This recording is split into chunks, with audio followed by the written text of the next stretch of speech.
Last week at Calvary Students, we began a new series called Faith Over Fear. And in that series, we're talking about how we can overcome the fear in our life through our faith in God. Last week, we talked about David and how he overcame a whole lot in his life. And today we have a new story about Gideon and how he faced extreme challenges but overcame them through the power of God. Do you think fearful people change the world? When you think about people who have done amazing things, is fear something that you automatically think of as a characteristic that they have? I think for many of us, we think about confidence, we think about passion, we think about energy, we think about drive.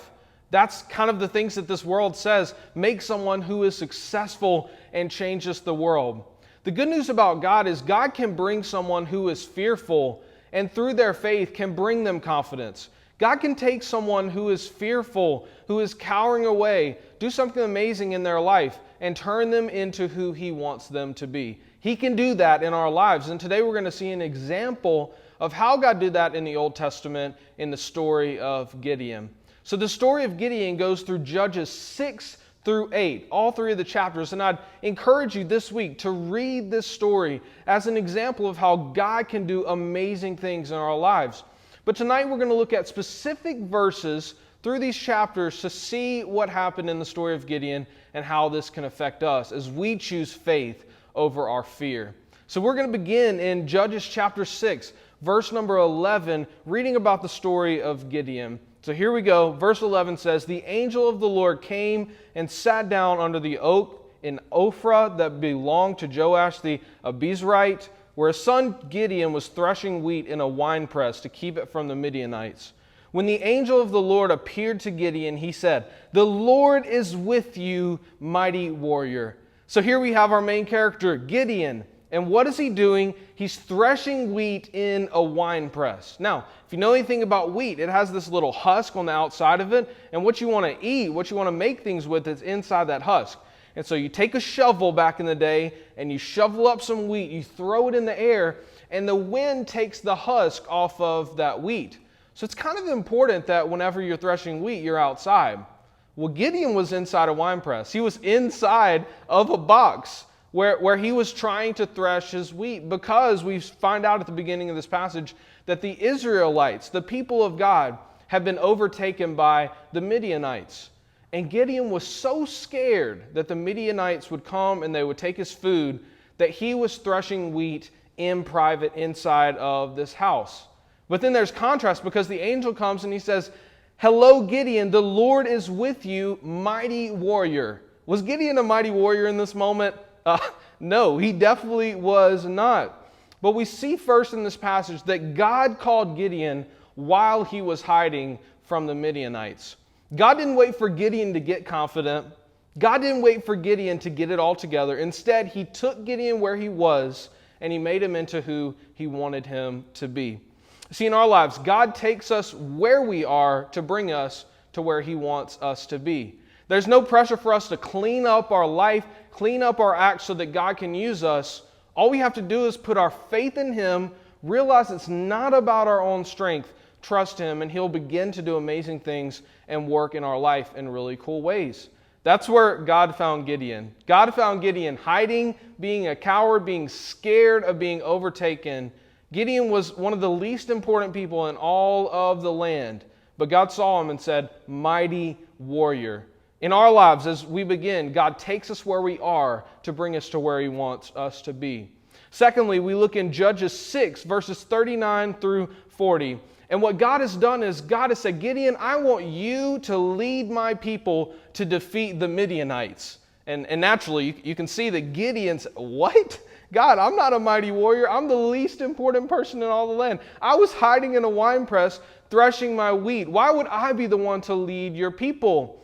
And so Gideon had all of these questions about what God wanted him to do. Now, in your life, you may have questions about what God wants you to do. You may have doubts about your faith that sometimes it's almost too scary to even bring to God. Well, what Gideon did after God told him he was going to be this mighty warrior who was going to overtake the Midianites is he tested God because he had real doubts about what God wanted him to do. Judges 6:39 says, "Then Gideon said to God, 'Don't be angry with me. let me make just one more request. Now, the request he had before was he put out some sheepskin. And what he did was he waited for the morning, and what he wanted God to do was make the fleece wet, but everything else dry.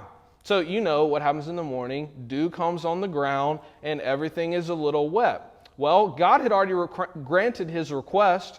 He had made this sheepskin wet, and everything else around it was dry, which is kind of a miracle. And so Gideon said, okay, God, don't be angry with me. I have one more thing to ask of you. Let's do it in reverse. I want all the ground to be wet, but I want the fleece to be dry. And that is what happened. God was patient with Gideon, even when he had questions, even when he had doubts, even when he was struggling to commit to what God wanted him to do. And so Gideon tested God to make sure he was being real about his request. Now for us, we think about the concept of testing God or bringing our doubts to God, our fears to God as something that we would never do. We kind of put on a mask and act like everything's okay, we're all good. We come to church and we have it all together, and we don't want to be real about what's actually going on in our minds. God doesn't want us to do that. We see in the story that God was patient. Man, God could have said at the very beginning, Gideon, get up. I'm telling you what to do, so get on your feet and go do it. But instead, God allowed Gideon to have the season of doubting, of testing, so that he would trust God more in the long run. God is a good God, and he's patient with us. He took people with doubts like Peter and James and John. I mean, Peter, even to the end of Jesus' life, one of the main stories that he is known for is this moment where he doubts and he turns from Jesus to some extent. God takes those people and he changes the world with them. God has a track record of taking people who are weak, who don't have it all together, who have doubts, who have questions, and making them confident, bold, and strong in him. And so for you, no, you may have some doubts in your faith right now. You may doubt that you can even do what God's told you to do. Maybe it's fighting an addiction that's in your life. You may think there's no way I have the power to do this. Maybe it's sharing the gospel with one of your friends. Maybe it's starting a Bible club at your school. I don't know what it is specifically for you that God's calling you to do, but no, God can take our questions. God can take our doubts because he is a patient God. So bring your doubts, bring your requests to him. All right, so first we see that God called Gideon when he wasn't having it all together. He was sitting in a wine press, he was doing something really cowardly, and he called him out of that into something amazing. He wanted him to be a mighty leader, and so he continued. Gideon had some questions, he had some doubts, but God was patient with him. And then we see finally God brings about an army in a really interesting way. He starts with a lot of people and brings it down to a little people so that when the battle is won, everybody would know it wasn't Gideon's power, but it was God's power. And so Gideon and 300 guys, not very many, take on a massive army and they defeat them. And this is what Gideon says right after they defeat the army of the Midianites. The Israelites said to Gideon, "Rule over us, you, your son, and your grandson." So the people wanted Gideon to be a king and his son to be king after that and his son to be king after that. They wanted him, his family, to rule forever and ever because you have saved us from the hand of Midian. They were very grateful. But this is Gideon's response. "I will not rule over you, nor will my son rule over you. The Lord will rule over you." And so we see here, Gideon gets to the end of the battle. He's confident now. He's bold now. He's brave now through the power of God. And he comes to this moment where he can take credit for everything that happened. He can say, yes, I, through my power, defeated the Midianites. I, through my power, am confident and bold. But you know what he does instead? He says, I don't want to be king. God is our king. Man, Gideon realized that without God, he would be nothing. He'd still be sitting in that box, threshing his wheat day after day, hiding, cowardly from the Midianites. But instead, God had done something amazing in his life when Gideon, even through his doubts, even through his questions, decided to replace his fear with his faith in God. This story today is super inspirational. If God can take someone like Gideon and turn him into a mighty warrior, he can do something amazing in your life. No matter what fears you have, no matter what doubts you have, no matter what questions you have. So here's our big idea today. God understands us in our fear. He created us. He knows us better than we know ourselves.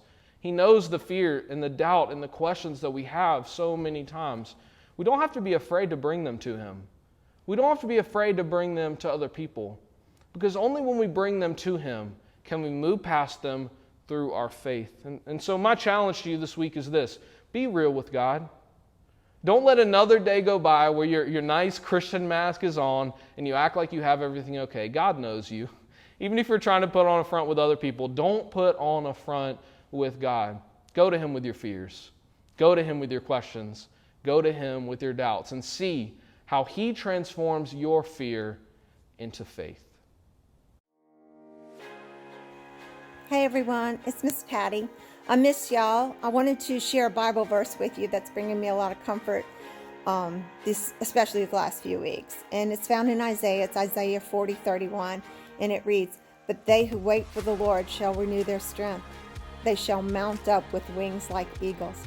They shall run and not be weary. They shall walk and not faint." Again, that's found in Isaiah chapter 40.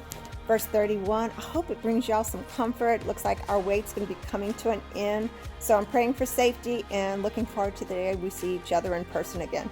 Bye-bye. Thanks for spending another week with us at Calvary Students.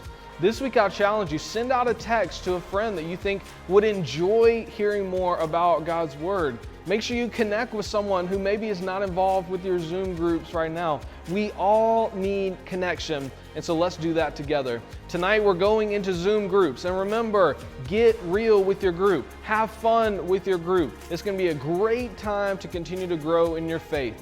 And remember, our top 3 for this week is top 3 ways to pass the time. I know we got a lot of time now that school is kind of over, so make sure to let your group know what you're doing to have fun during these moments.